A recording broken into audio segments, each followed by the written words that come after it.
I was at the LAF from 2002 to 2005. 2006. Oh my lord, that was longer than I remember it. Started off as the Director of Online Services and ended as the Director of Innovation. Okay, and what are you doing now? I have a company called the Acceleration Agency with my business partner, who was actually the head of technology at the Lance Armstrong Foundation at the time as well. And we specialize in helping to accelerate companies' business ideas and get them stabilized and up and running and scale. How did you get involved? Sorry. How did you get involved with the LAF to begin with? How were you introduced to the organization? And I was actually introduced via Lloyd Walker and his relationship with the then chair slash as we like to refer to it, benevolent dictator, Jeff Garvey, who was probably one of the pivotal people who was involved at that point in time and really kind of acted as the glue for keeping the organization kind of up and running. I think at that time there were like 13 employees in an old house. So that's how I was introduced to the foundation. And primarily because main reason I was interested in started off doing just kind of pro bono consulting conversations, and main reason is because my wife's mother was diagnosed with breast cancer, and so that was a bit of a personal connection and something I was interested in connecting with. And tell me a little bit about what your role was prior to the wristband campaign launching, just before the wristband campaign. What were you working on and what were you trying to build? Yeah, right before the campaign for the wristbands really kicked off, we were developing a educational resource that was really intended to provide education material that focused on the spiritual and the emotional, the practical aspects of being a cancer survivor.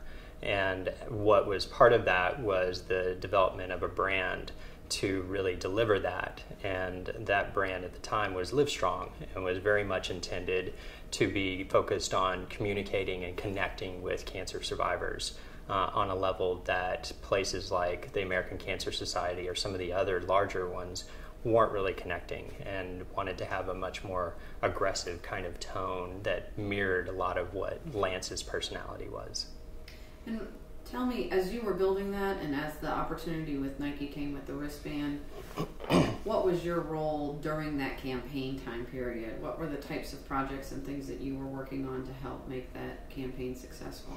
So it shifted pretty quickly from focus on, we had launched the education resource in December, and I think that Nike came and proposed the wristband. I think it was like in March timeframe, early part of the year. And what ended up happening is it quickly went from focusing on the development of content and resources to looking at more scale and how do we more effectively deliver. And specifically, a lot of my time, especially in the early days, was looking at the infrastructure for scaling and supply chain for wristbands, and how do you integrate that into warehousing, and how do you think about all the operational aspects, how does that connect and integrate with the finance components, how do you do reporting on some of those things, that none of that was in place. Luckily, at that point, we didn't really have to worry about customers because Nike was starting to do a fantabulous job with the folks that they had on the ground, and as well as doing some of the other things that they did in terms of public relations for it.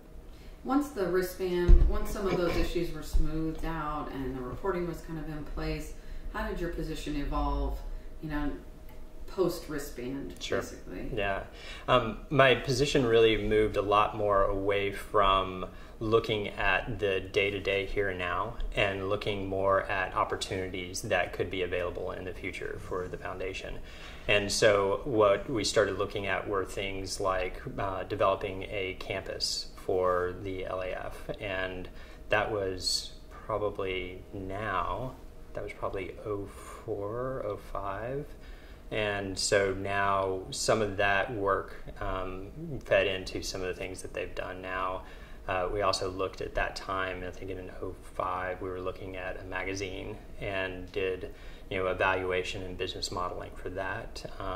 And they just recently launched a magazine. So, goes back to kind of, you can't look at the campaign and the wristband and say, oh, that was just this, all of a sudden it just happened. It goes back, we were talking about it earlier, it goes back to the fact that you've got to be thinking about things years in advance because they're not going to just magically happen. What are some of your key takeaways or lessons learned that you've taken with you to your next future roles in your company now? I think that a lot of it, it falls into a couple of different categories. A lot of it is operational infrastructure and really thinking about, what you're doing now, what is it possibly going to look like in the future? Having the foresight to plan that. I mean, we had to do a lot of just rapid reaction and because things just happened so quickly. But when you start thinking about, okay, what am I doing now? How do I scale it? And not just from an operational perspective, but also how do you start hiring the right people and really begin scaling that up as well? Because that became a real challenge for us as well, is trying to figure out, who do we hire? Who do we find people who have gone through this? And there wasn't really any model to follow. And ultimately, I think at the end of the day, there is never really any exact model that you can follow. There are examples here and there that you can try and learn lessons from, but that's, you have to kind of make up the rules as you go a lot of times. So operations is one big area. Another big area is really understanding your customer. A lot of what we did, I can remember Sally Reed was actually, she was one of the very early volunteers and still engaged with the foundation. She was an invaluable resource because we had just day after day talking to her, Tiffany Galligan and I, and Tiffany was integral on that as well. And the conversations with her about understanding the experience she had, understanding how she talks to others, and connecting with them and understanding what was it that was compelling about Lance for her and for other people, and really understanding how we can connect with those people. And that, it starts sounding like, oh, well, it's just fancy marketing. And it's like, no, it's not about fancy marketing. It's about really understanding and deeply empathizing with the people who you're trying to serve, whether they are customers in a for-profit circumstance or they are constituents in a nonprofit circumstance. If you can't clearly understand who they are, what they need, what they're looking for, then you're never going to be able to get anywhere. And so when you start looking at those two pieces, they play together and they play off of each other. The operations is dependent upon getting efficiently what you need to that customer, but if you don't know what that customer needs and wants, then you're just going to be throwing stuff out the door, and you're never going to really be able to get those things to work well together. But as soon as you do, then you better be ready to scale that and think about what are the things you have to do. Who are the people, what are the resources you're going to bring into that? What do you think, what were some of the lessons learned when thinking about it from a cause marketing perspective and the relationship with Nike? What do you think kind of worked, and what were some of the takeaways from specifically just trying to merge basically a nonprofit and a for-profit and make sure making sure that we understood each other and that there was a benefit to both parties, but at the same time, again, keeping in mind those that we were there to serve? Yeah, absolutely. Well, the nice part about Nike is that they had a pre-existing relationship both with Lance and then also with the foundation for several years before that. And the value of that, I think, came in that they understood a little bit more about what it was that was trying to be accomplished. You see sometimes there's, these cause marketing partnerships and relationships, and you just kind of look at it and you're like, I'm not sure I get that. I don't understand the connection. And I think a lot of it has to do with the fact that the two groups don't see eye to eye, don't understand what the other one wants and needs and what they're looking for. And so in the case of, Scott McCachran, who was at Nike, he knew Lance. He knew who he was. he knew what Lance was passionate about and what he wanted to be doing. And the foundation was very much a vehicle for that. And the fact that he understood that made it a lot easier to be able to connect what the foundation was doing with what Nike was wanting to try and accomplish. And ultimately, when it kind of came along and those two worlds started to intersect, it made it a lot easier. It wasn't the kind of circumstance where you see a lot of nonprofits who go after grants or go after cause marketing relationships, and they start to kind of try and mold themselves and bend to what the grant maker wants or what the cause marketing. If you can't stay true to yourself, you're going to be really hard pressed to convince customers or constituents that you have their best interest in mind.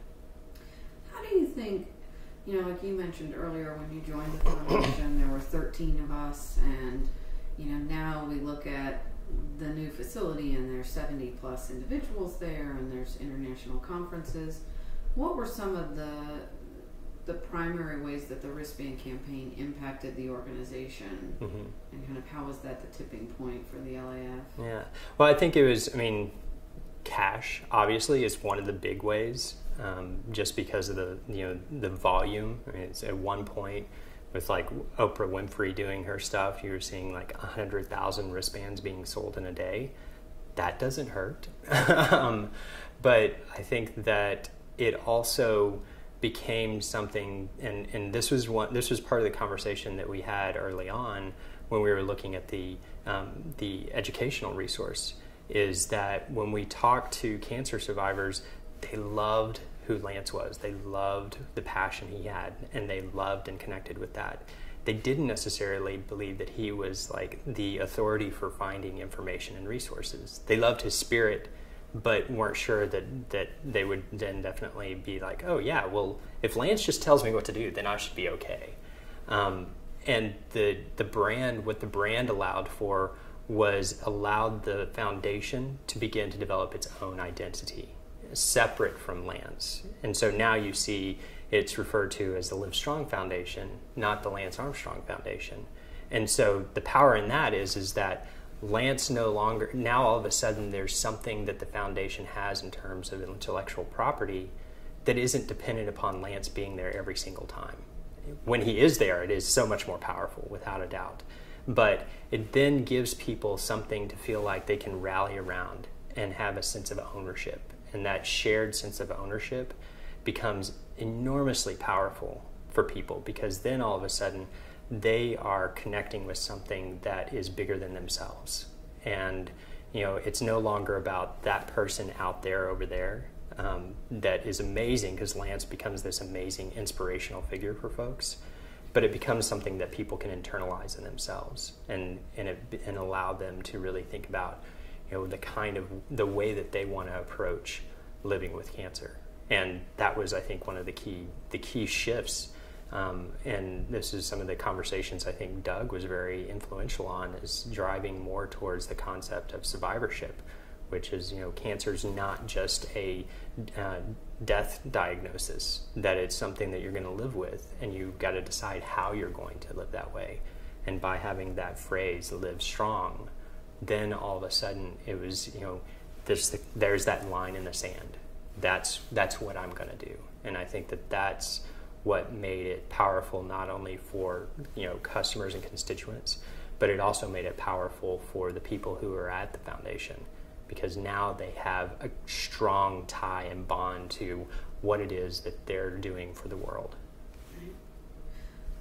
There are tons of organizations that are trying to create similar partnerships, cause marketing relationships, and there are both the corporations, the for-profits that are looking to do good and to do that by partnering with nonprofits, and then there are the nonprofits that are trying to make sure that, as you mentioned earlier, they're building the infrastructure and the operations in order to capture an opportunity like that.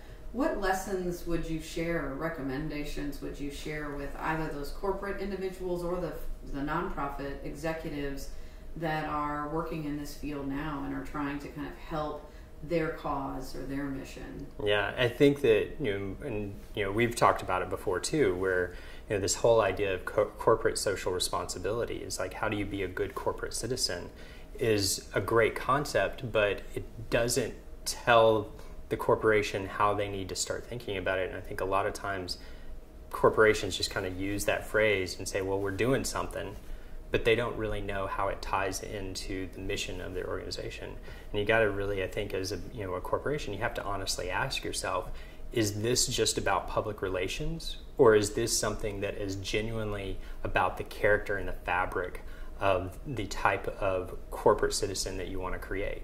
And if it's just about public relations, then be honest with yourself about that. Don't try and say that it's something more than it is. But if it is something where you really genuinely want to tie what your corporation does in a meaningful way with the way it can benefit society, then make sure you understand what that relationship is. Don't go out there and try and say, well, I'm Microsoft, and well, I'll go out there and spend a whole bunch of money feeding the hungry. Doesn't really connect. However, if you say I'm Microsoft and I'm going to go out there and I'm going to donate products to education or other aspects of healthcare or nonprofits, what have you, then it starts to make sense. There's a relevance. The product they're building, the benefit it can have for society or for an individual. And I think that's really about, like, you got to know thyself, and that plays the same way for the nonprofit. You have to know thyself. If you can't clearly sit down and write your mission and really understand what it is that you're going to do, what impact you're going to have in the world, and not, and that's really important, is to think about what's the real impact you want to have. Not, I'm going to serve this many people, not the logistics, not the numbers. What's the change you want to create in an individual's life or in a community or in society as a whole? If you can't articulate that, you can't stay true to who you are. All of a sudden, you're going to start kind of shape-shifting to fit what a corporation wants you to be. And then all of a sudden, you're becoming more beholden to what that corporation wants. And they aren't getting the value of the relationship with you, because ultimately, it's your relationship with your constituents that they're also interested in. It's not just this, well, I got a name I can put up on some kind of banner or t-shirt. There's got to be something deeper. Something you mentioned a little bit earlier was this idea of being open to the opportunity. Mm-hmm. Many times prior to the wristband being introduced, there were opportunities for other cause marketing programs that we as an organization said no to. But for a million different reasons, or 6 million, or whatever you want to say, this relationship was different. How do you, instructing someone or recommending that they understand themselves better, that plays into their ability to filter out those relationships and programs that might be best suited for them? Sure. Yeah, it's there's you'll have to edit out the kind of reference to a client, but there's in Austin at Acton School of Business, they have one of their notes that they have is called Tolerance for Ambiguity. And it's about this willingness to be able to go in a certain direction and say, that's where I'm going, that's what I'm going after, and to go after it with complete passion and complete commitment and belief that that's the right direction to head in. But also at some point be able to be honest and humble enough to say, well, but if there is something else out there that I should pay attention to. And it's a tricky balance, because the whole idea of knowing thyself is like, there may be another opportunity where you can still fulfill the mission, but it may be another track. And if you are too arrogant to believe that, well, my particular model, example with the education resource, it provides a lot of value. But if the foundation said, well, no, we're only going to use Livestrong in reference to the education, and we're not going to use it in any other way, they would not have what they have today. And so you have to, going back to that idea, is like, the world's an ambiguous place. You better, as a leader of a nonprofit, as a leader in trying to create any kind of change in the world, you better have a lot of tolerance for ambiguity. because if you don't, you're going to get so stuck in your own little path and you're going to get in a rut, and those opportunities, they're going to pass you by. It's a chance that they're probably passing you by right now and you just don't even realize it. Any other comments or thoughts when people are asking you about the wristband campaign, or your takeaways from that? What other words of wisdom or thoughts or advice do you provide to them and kind of send them on their way? Yeah, it's interesting. I was talking with somebody the other day who they were trying to say, they were looking at it and they're saying, well, I want to kind of model what the LAF did for what I'm doing. And the conversation, and I try a lot of times because, everybody's experience is very unique and you can't really just copy and paste. But what I tried to encourage this person to think about was, well, make sure that you really understand where you want to be headed.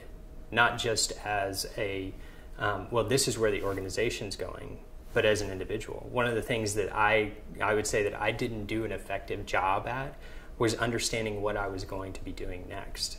I got so kind of wrapped up in, and my identity got wrapped up in Live Strong, that I couldn't peel the two apart. And when I was forced to peel those two apart, it was uncomfortable, it was painful, it was, kind of this sense of loss. And if you try, if you want your life and your business to be the same, be honest about that. If you don't, make sure that you keep that distance and you keep that sense of, well, this is where I'm going to go with this, but longer term, this is what I really want. And this is a mechanism for going in that direction.